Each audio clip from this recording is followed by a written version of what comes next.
El cielo no funciona como una cúpula protectora. Se comporta más como una zona de colisión. La superficie del planeta carga marcas profundas, cráteres colosales que testimonian eventos de violencia cósmica capaces de redefinir completamente la trayectoria de la vida. La geología inscrita en esas heridas contradice la noción de un sistema solar previsible y tranquilo, exponiendo un historial recurrente de cataclismos que remodelaron, de forma abrupta, los rumbos de la civilización. Caminamos literalmente sobre un cementerio de mundos antiguos, donde cada formación circular en el terreno es el vestigio silencioso de una explosión cuya energía tornaría insignificante todo el arsenal nuclear contemporáneo, reduciéndolo a algo comparable a un simple chasquido. La comprensión real de nuestra fragilidad comienza en uno de los puntos más remotos e intactos del planeta, la península de Ungava, en el extremo norte de Quebec. Allí, el cráter de Pingualuit surge como una forma geométrica tan perfecta que desafía cualquier explicación banal. Con casi 3,5 kilómetros de diámetro, esta estructura de impacto es un caso excepcional de preservación. Aquello que la ciencia describe como azar geológico, la mirada atenta reconoce como un archivo fosilizado en el tiempo. El nombre atribuido por los Inuit, donde la tierra se eleva, revela una percepción intuitiva del paradoja de esa ingeniería natural. Para que aquel abismo fuera creado, el terreno alrededor necesitó ser violentamente proyectado hacia arriba por una fuerza de compresión imposible de reproducir artificialmente. El lago que hoy ocupa el cráter alberga una de las aguas más puras ya registradas, sin ríos que entren o salgan, sustentado apenas por la precipitación directa y por un aislamiento casi absoluto. Sin embargo, el verdadero enigma de Pingualuit no reside en la limpidez de sus aguas, sino en el silencio de sus sedimentos. Las muestras extraídas del fondo revelan capas temporales sin evidencias significativas de erosión glacial, sugiriendo que ciertos puntos de la Tierra permanecen intactos, mientras vastas regiones alrededor son trituradas por ciclos de destrucción. ¿Por qué exactamente ese local escapó, mientras el restante del Ártico fue aplastado por el hielo? Si en Canadá encontramos la perfección geométrica, en las planicies de Maharashtra, en la India, el cráter de Lonar presenta uno de los escenarios más intrigantes para la física de los minerales. Lonar es una excepción extrema. Imagine un cuerpo celeste viajando a más de 70,000 kilómetros por hora, atravesando la atmósfera en pocos segundos y liberando energía suficiente para fundir roca instantáneamente, convirtiendo granito sólido en vidrio. Se trata de un cráter de impacto de hipervelocidad, excavado enteramente en basalto volcánico. El basalto está entre las rocas más resistentes de la corteza terrestre y la fuerza necesaria para abrir un agujero con casi 2 kilómetros de anchura en ese material equivale a miles de megatones. El impacto ocurrido hace cerca de 600,000 años no se limitó a fracturar la roca. Él la transformó. En Lonar observamos el llamado metamorfismo de choque, en el cual minerales raros surgen cuando presiones extremas reorganizan la estructura atómica de la materia. Es en ese punto que los modelos científicos tradicionales comienzan a fallar. Como una civilización considerada primitiva, que ocupaba esa región hace milenios, fue capaz de construir templos elaborados cuyas piedras exhiben un grado de preservación que parece desafiar los ciclos climáticos locales. El lago formado en el interior del cráter de Lonar constituye un ecosistema altamente alcalino y salino que, en 2020, sufrió un cambio abrupto de coloración, adquiriendo un tono rosa intenso. La explicación oficial atribuyó el fenómeno a la acción de microorganismos y a la concentración de sales, pero la coincidencia temporal de esa transformación ocurriendo en un periodo de inestabilidad global levanta la sospecha de que estos cráteres tal vez no sean apenas depresiones inertes en el suelo, sino partes de una red geofísica capaz de responder a estímulos que aún escapan a nuestra comprensión. Avanzando para los bordes árticos de Rusia, nos deparamos con el cráter Kara, un memorial de destrucción en escala continental que la narrativa histórica acostumbra a reducir a una nota de pie de página estadística. Inicialmente estimada con hasta 120 kilómetros de extensión, Kara es una cicatriz colosal y profundamente erosionada que remonta al período Cretácico.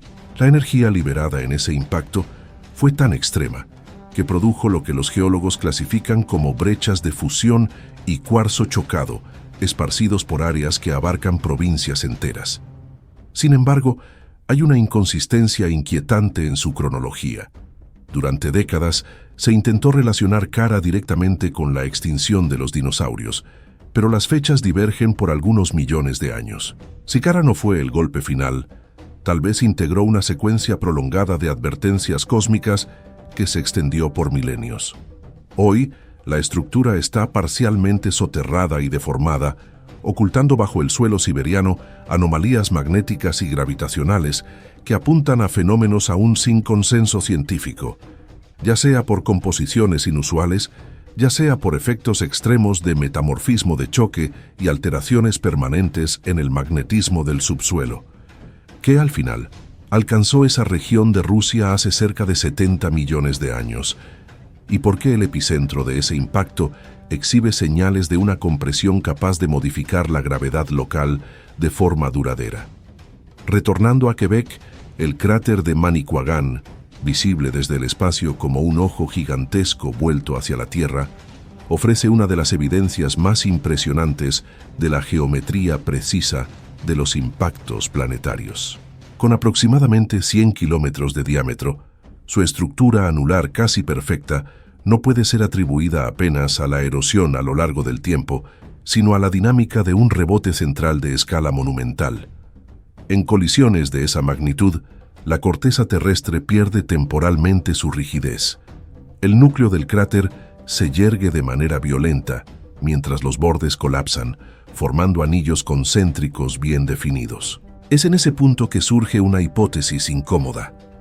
Tal vez aún no comprendamos plenamente cómo la materia se comporta bajo niveles tan extremos de energía, y es justamente por eso que muchas explicaciones parecen siempre incompletas. Algunos investigadores sugieren que Manicouagan integra una cadena de impactos que alcanzó la Tierra casi simultáneamente, alineándose en una trayectoria recta a través de diferentes continentes. Eso implicaría que el planeta fue blanco de un cuerpo fragmentado, una verdadera ráfaga de asteroides capaz de alterar incluso el eje de rotación de la Tierra. La noción de impactos múltiples y alineados es mal vista en los círculos académicos más ortodoxos, pues sugiere un orden y una direccionalidad que el caos del cosmos teóricamente no debería presentar. Aún así, los mapas son inequívocos. Los cráteres existen y se alinean como perforaciones en una placa de metal alcanzada por disparos sucesivos. El clímax de esta narrativa de extinción se encuentra en la península de Yucatán, oculta bajo las aguas del Golfo de México.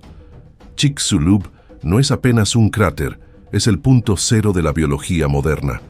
Con cerca de 180 kilómetros de anchura y enterrada bajo espesas capas de sedimentos, su descubrimiento no vino de la arqueología, sino de la geofísica, cuando investigadores en busca de petróleo acabaron encontrando el fin de una era. El impacto de Chicxulub liberó una energía equivalente a miles de millones de bombas de Hiroshima.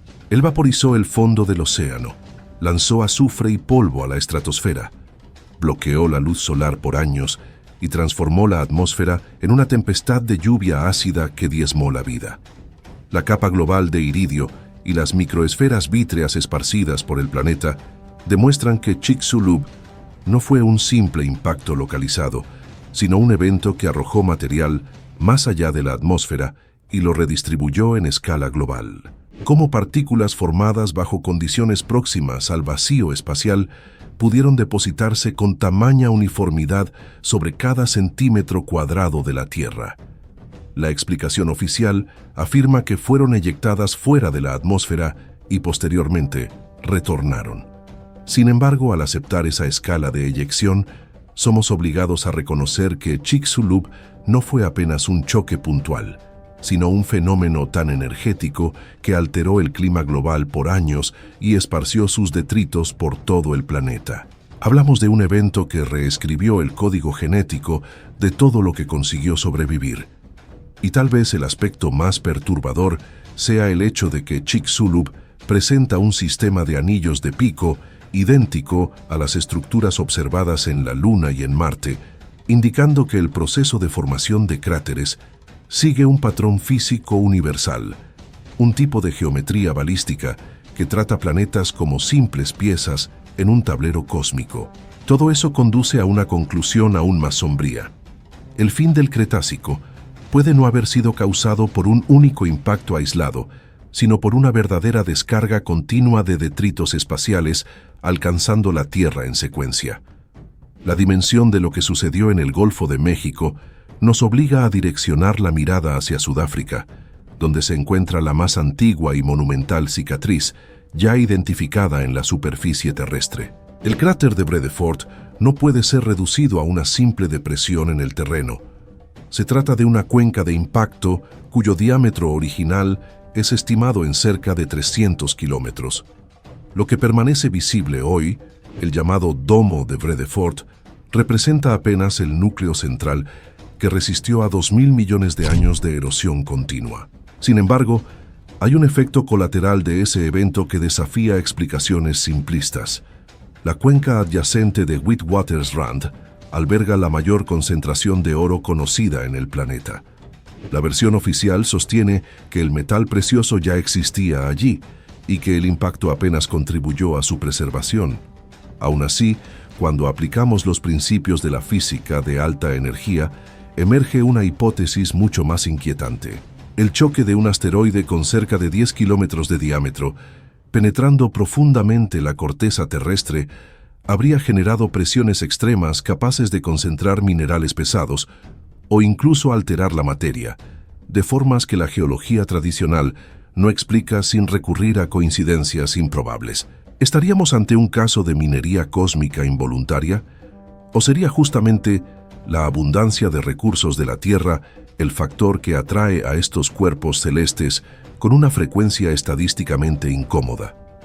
La fragilidad de la memoria humana ante estos cataclismos queda evidente cuando cruzamos el océano rumbo al interior de Australia, hasta Gosses Bluff, o Tinorala, según los pueblos originarios. La formación que hoy se presenta como una elevación circular de 5 kilómetros de diámetro fue en el pasado un cráter con cerca de 22 kilómetros de anchura, creado hace aproximadamente 142 millones de años. La ciencia afirma que el tiempo borró sus bordes externos, restando apenas el rebote central. Sin embargo, la tradición oral del pueblo arrernte cuenta otra historia. Según ellos, la formación surgió cuando mujeres celestiales danzaban en el cielo y una cesta de madera conteniendo a un bebé se desplomó sobre la tierra. Para la mirada escéptica contemporánea, se trata apenas de un mito simbólico. Para quien investiga narrativas olvidadas, sin embargo, esa descripción suena como un relato directo de la caída de un objeto venido de las estrellas, una cesta celestial cuya llegada transformó el mundo. Como una cultura que, según la datación geológica, no existiría en la época del impacto, consiguió preservar una memoria tan visual y coherente de un evento cósmico. Esa discrepancia levanta una cuestión fundamental. ¿Estarían correctas las fechas establecidas por la geología moderna, o esos impactos ocurrieron mucho más recientemente, dentro del horizonte de la experiencia humana, en un pasado que la arqueología oficial es reacia a aceptar para sustentar una visión lineal y gradual de la evolución? Esta paradoja se intensifica al analizar el cráter de los lagos Clearwater, en el norte de Quebec. Allí encontramos dos lagos perfectamente circulares, Clearwater Oeste y Este, posicionados lado a lado. Durante décadas, el consenso científico defendía que ambos resultaron de un impacto binario. Dos asteroides viajando juntos que colisionaron con la Tierra simultáneamente. Era la explicación más lógica para dos cicatrices tan próximas y semejantes. Sin embargo, análisis radiométricos más recientes indican edades radicalmente diferentes. Cerca de 290 millones de años para el lago oeste y casi 470 millones para el este. Eso exige que aceptemos la idea de que, en un planeta inmenso, Dos objetos gigantes alcanzaron exactamente el mismo punto remoto con un intervalo de 200 millones de años, una probabilidad estadísticamente casi inexistente. Cuando la realidad observable entra en conflicto directo con la matemática, se torna inevitable cuestionar las herramientas usadas para medir el tiempo. Si la datación estuviera equivocada y los impactos fueran contemporáneos, toda la base de la estratigrafía terrestre entra en colapso. En ese escenario, lo que alcanzó a Quebec no fue un evento aislado, sino una ráfaga orbital, una secuencia de impactos capaz de fracturar el escudo canadiense y liberar energías que hoy apenas conseguimos simular con supercomputadoras. Esa misma firma energética puede ser observada en el cráter Wolf Creek, en el gran desierto arenoso de Australia. Wolf Creek es uno de los pocos cráteres de gran porte que permanecen casi intactos al nivel del suelo. Con cerca de 875 metros de diámetro y bordes abruptos que se elevan sobre la planicie desértica, ella es un registro silencioso de un impacto causado por un meteorito de hierro ocurrido hace aproximadamente 300.000 años. Fragmentos de níquel y hierro aún son encontrados esparcidos por la región, remanentes de una explosión que liberó energía equivalente a cerca de 2 megatoneladas de TNT. Una vez más, la tradición aborigen ofrece un paralelo intrigante. Se habla de la serpiente arco iris emergiendo de la Tierra exactamente en aquel punto. En diversas culturas alrededor del mundo, la figura de la serpiente está asociada a cometas u objetos celestes que cruzan el cielo en llamas. El hecho de que los pueblos locales vinculen el cráter a una entidad cósmica sugiere que ellos no apenas observaron sus consecuencias, sino que presenciaron el propio evento. Si seres humanos estaban presentes cuando Wolf Creek se formó, ¿por qué la narrativa oficial insiste en que vivíamos en un estado de primitivismo absoluto, incapaces de comprender lo que caía del cielo? La precisión de esas memorias apunta a algo más profundo, una civilización cero, dotada de observadores, astrónomos y guardianes del conocimiento, que reconocía en estas cicatrices no simples accidentes naturales, sino marcos claros del fin de una era y del inicio de otra, registrada en fuego, hierro e impacto. A medida que avanzamos hacia cráteres más recientes y tecnológicamente desconcertantes, como Popigai, en Siberia, la narrativa de simples accidentes geológicos comienza a derrumbarse. Popigai representa una pesadilla potencial para la economía global y al mismo tiempo un paraíso para la ciencia de los materiales. Con cerca de 100 kilómetros de diámetro, este cráter alberga bajo su superficie miles de millones de quilates de diamantes. No se trata de gemas comunes, formadas lentamente en las profundidades del manto terrestre, sino de diamantes de impacto, creados en el exacto microsegundo en que un asteroide colisionó con vastos depósitos de grafito siberiano.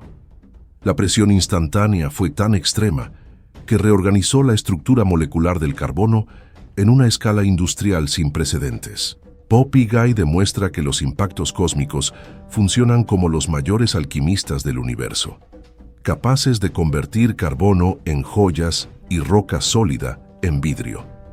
Sin embargo, el aislamiento geográfico y el sigilo que rodearon este local durante el periodo soviético sugieren que allí puede haber más que apenas riqueza mineral. ¿Podrían estos cráteres gigantes estar siendo explorados como fuentes ocultas de materiales anómalos, capaces de sustentar tecnologías que oficialmente no deberían existir? El patrón estructural de Popigai, con su cuenca de múltiples anillos, replica fielmente las formaciones observadas en otros cuerpos celestes, recordándonos que la Tierra es apenas un componente de un mecanismo de colisiones mucho mayor, en el cual la geología resulta de una verdadera metalurgia espacial que aún somos reacios a aceptar como parte de nuestra propia historia. Dejando atrás la alquimia mineral de Siberia, cruzamos el planeta hasta el desierto de Arizona, donde el cráter Barringer, también conocido como Meteor Crater, surge como la piedra de Rosetta de nuestra vulnerabilidad cósmica. Aunque diminuta cuando es comparada a los gigantes de centenares de kilómetros, Barringer es el ejemplo más claro y didáctico de una cicatriz de impacto que, por décadas, la ciencia oficial intentó clasificar como de origen volcánico. Daniel Barringer, cuyo nombre bautiza el cráter, dedicó su vida y consumió su fortuna intentando probar que aquel agujero con cerca de 1,5 kilómetros de anchura fue causado por un proyectil de hierro y níquel venido del espacio. El paradoja aquí es geológico. Las capas rocosas en los bordes del cráter están invertidas. Es preciso imaginar la fuerza necesaria para arrancar estratos depositados a lo largo de millones de años y volverlos de cabeza para abajo, como páginas de un libro, siendo revolvidas por un vendaval de energía cinética. Esa inversión estratigráfica es la firma inequívoca de un impacto de hipervelocidad. Una evidencia que el consenso científico de la época prefirió ignorar para no admitir que el cielo podría, literalmente, desplomarse sobre nosotros. El objeto que alcanzó Arizona tenía cerca de 50 metros de diámetro, pero liberó energía equivalente a 10 megatones, aproximadamente 600 veces más poderosa que la bomba de Hiroshima. Si un fragmento tan pequeño es capaz de tamaña devastación, ¿qué ocurre cuando cuerpos 10 veces mayores colisionan con la Tierra en intervalos que la historia no oficial sugiere ser mucho más frecuentes de lo que el registro geológico admite? El enigma se profundiza cuando nos desplazamos para Kazajistán hasta el cráter de Shaman-Shin, formada hace cerca de 900.000 años. Esta estructura de 14 kilómetros de diámetro está asociada a uno de los eventos más inquietantes para la climatología moderna. Shaman-Shin no es apenas una depresión en el terreno, es una verdadera fábrica de detritos vítreos conocidos como irguisitas y tectitas. Estas tectitas son vidrios formados cuando material terrestre fue lanzado fuera de la atmósfera y retornó fundido, constituyendo una evidencia directa de un impacto capaz de romper las capas atmosféricas. La presencia abundante de estos materiales indica que el evento no se limitó a abrir un cráter local, sino que alcanzó altitudes extremas, proyectando materia al espacio antes de su retorno incandescente. Registros geoquímicos sugieren que el impacto de Shaman-Shin no tuvo efectos apenas regionales, coincidiendo con alteraciones climáticas amplias y desapariciones abruptas que no encajan en modelos graduales y lentos. ¿Podría Shaman-Shin estar asociada a la desaparición súbita de ramificaciones enteras del linaje humano, convenientemente clasificadas por los libros como callejones sin salida evolutivos? La precisión de los minerales de choque encontrados allí, como el cuarzo chocado, exige presiones que solo pueden ser generadas por explosiones de escala planetaria, desafiando frontalmente la idea de que habitamos un ambiente naturalmente estable. Aún en Siberia, pero ahora en su extremo noreste, el cráter de El-Gigitgin, conocido como Lago Blanco, presenta un enigma que raya lo imposible. Con 18 kilómetros de diámetro, este cráter jamás fue cubierto por glaciares durante las sucesivas eras glaciales. En una latitud tan elevada, eso es físicamente difícil de explicar, a menos que el propio impacto haya alterado de forma permanente la dinámica térmica del subsuelo. El-Gigitgin alberga un registro sedimentario continuo de aproximadamente 3.600.000 años. Mientras vastas regiones del planeta fueron repetidamente raspadas por ciclos de hielo y deshielo que borraron registros anteriores, este local permaneció intacto, funcionando como un archivo climático perfecto, una cápsula del tiempo protegida por algún tipo de barrera invisible. ¿Por qué el hielo se desvió justamente de ese punto? Las muestras de núcleo extraídas del fondo del lago revelan variaciones de temperatura que no se alinean con los modelos computacionales de la climatología convencional. El lago Blanco parece obedecer a sus propias reglas geofísicas, actuando como un análogo terrestre de las cuencas observadas en Marte. Esta unión entre cráteres de la Tierra y de otros planetas sugiere que la llamada civilización cero puede haber utilizado estos locales no apenas como marcos geográficos, sino como puestos de observación o cofres de datos biológicos y climáticos, proyectados para sobrevivir a cualquier cataclismo global. Esta misma sensación de propósito oculto nos conduce al continente africano, más precisamente a la región de Ashanti, en Ghana, donde el cráter Bosumtwi reposa silencioso bajo las aguas de un lago considerado sagrado. Bosumtwi es el único cráter de impacto confirmado en esa área y se habría formado hace poco, más de 1 millón de años. Sin embargo, el enigma allí sobrepasa la geología e invade el territorio de la memoria colectiva y de la conciencia cultural. Para el pueblo Ashanti, el lago representa el local donde las almas de los muertos se despiden del mundo de los vivos. Hay una antigua prohibición de utilizar embarcaciones de metal o redes de pesca modernas en sus aguas. Apenas simples tablas de madera son aceptadas. Ese mixto de reverencia y temor en relación a una estructura creada por un impacto cósmico sugiere que el recuerdo del evento, el resplandor cegador, el estruendo capaz de partir montañas y la muerte bajando del cielo, fue transformada en ritual y creencia para jamás ser borrada. La ciencia identificó en Bosumtwi la presencia de suevita, una roca rara formada por la fusión violenta de fragmentos durante el impacto, pero no consigue explicar por qué los sedimentos del lago registran variaciones abruptas en el polvo atmosférico que coinciden con periodos de colapso civilizacional en otras regiones del planeta. Bosumtwi no es apenas un detalle geográfico de Ghana, funciona como un gatillo geológico que cuando es accionado por el cosmos, reverbera por todo el continente africano. El eslabón común entre todos estos cráteres, de Barringer a Bosumtwi, es el hecho de ser tratados como eventos aislados por la ciencia convencional. Sin embargo, cuando cruzamos datos de localización, composición mineral y revisiones de datación, surge el contorno de algo mayor. La idea de una civilización cero que veía a la Tierra como una nave atravesando un vasto campo de destrozos galácticos. Para ellos, los impactos no eran tragedias aleatorias, sino mecanismos de remodelación planetaria. La energía liberada por un impacto de medio porte es suficiente para alterar campos magnéticos locales, crear minerales inéditos y posiblemente abrir fracturas profundas en la corteza, liberando calor y gases del interior del planeta. Apenas ahora comenzamos a comprender que los cráteres gigantes no representan apenas el cierre de un capítulo, sino el prólogo de nuevos órdenes mundiales, grabados en la piedra y sellados por el fuego. La pregunta que la llamada arqueología prohibida nos fuerza a encarar no es cuándo ocurrirá el próximo impacto, sino qué sabían las civilizaciones anteriores sobre el uso o la supervivencia de esas energías ante un destino que parece recurrente.